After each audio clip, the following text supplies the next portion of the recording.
Funny video guys, today we are going to talk about how to unpair earphones in JioPhone Next guys. How can you unpair your earphones in JioPhone Next? Today we will talk about it.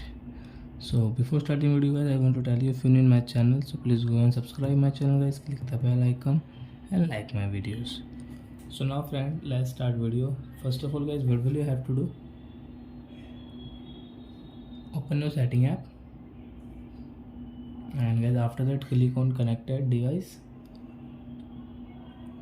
Guys you can see my earphone as pair, and guys now I want to unpair. So guys you can see this option setting, click here, and guys after that guys you can see two options, forget and disconnect. So guys disconnect, then your earphone will be unpair guys. So I think guys you have understood how to unpair earphones in JioPhone guys. You can also do it easily. So that's it guys, thank you for watching my video. We will meet on next video with new topic, and friends, do you have any doubts so you can ask me in comment section. I will tell you. Bye bye guys. Before guys, please go and like my videos.